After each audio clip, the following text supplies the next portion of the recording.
সর্বপ্রথম আমি আপনাদের সামনে যে আয়াত পাঠ করেছি, আল্লাহ তাআলা বলেন ইন্নাদ-দীনা ইনদাল্লাহিল ইসলাম, পৃথিবীতে মনোনীত ধর্ম একমাত্র ইসলাম, তাছাড়া কোনো ধর্মই আল্লাহ তাআলার কাছে গ্রহণীয় নয়। সেই জন্যই সারা পৃথিবী, এই জমিন ইসলাম অনুযায়ী চলবে। অতীতে চলছে, সেটা আমরা জানি। আমরা যার উম্মত, উনিও সেই পৃথিবীকে কোরআন অনুযায়ী পরিচালনা করেছেন। সর্বপ্রথম যে আলোচনা করব সেটা হলো খলিফা বা রাষ্ট্রনায়ক এর কাজ কি। যিনি খলিফা হবেন, যিনি রাষ্ট্রনায়ক হবেন, ওনার কাজ এবং দায়িত্ব কী। পবিত্র কোরআনে আল্লাহ পাক রব্বুল আলামিন যিনি রাষ্ট্রনায়ক হবেন ওনার 4টি কাজ বলে ঘোষণা করেছেন। যেই সেই ক্ষমতায় বসবে, এই জমিনের ক্ষমতা যার হাতে যাবে, ওনার দায়িত্ব হলো 4টি কাজ। সূরা হজ্জের 41 নম্বর আয়াতে আল্লাহ তাআলা বলেন আল্লাযীনা ইম্মাক্কান্নাহুম ফিল আরদি আকামুস সালাতা ওয়া আতাউয যাকাত।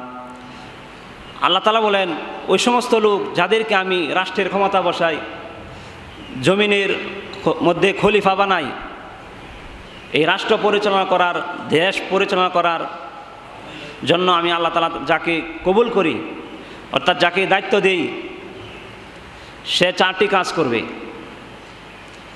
যিনি রাষ্ট্র ক্ষমতায় বসবেন, উনি পরিচালনা করতে গিয়ে 4টি কাজ মৌলিকভাবে, উল্লেখযোগ্য, বিশেষভাবে সেই 4টি কাজ পালন করবেন। 1 নম্বর আকামুস সালাহ, নামাজ প্রতিষ্ঠা করবেন। আমি যদি এখানে বসে বলি এলাকার সবাই নামাজ পড়তে হবে, পড়বে না। কিন্তু একজন রাষ্ট্রনায়ক যিনি রাষ্ট্র পরিচালনা করেন, উনি যদি বলেন তাহলে অবশ্যই করতে বাধ্য হবে। 2 নম্বর হলো ওয়াতাউয যাকাত, যাকাত আদায় করা। কারণ যাকাত আদায় করলে দেখা গেছে দেশে গরিব থাকবে না, এটাই ইতিহাস, আমি লম্বা আলোচনা করব না। 2 নম্বর হলো যাকাত আদায় করা। 3 নম্বর ওয়া আমারু বিল মারুফ, ওই রাষ্ট্রপ্রধান, এই রাষ্ট্রনায়ককে সৎ কাজের আদেশ করবেন। 4 নম্বর হলো ওয়া নাহাউ আনিল মুনকার, 4 নম্বরে রাষ্ট্র পরিচালনা করার সময় উনি সৎ কাজের আদেশ করবেন আর অসৎ কাজে, মন্দ কাজে বাধা দিবেন, প্রতিহত করবেন জোরালোভাবে। তারপরে আরও কিছু কাজ রয়েছে।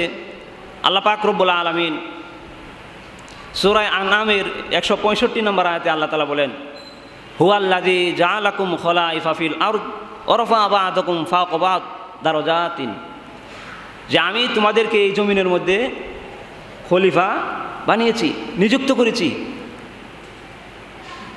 কেন?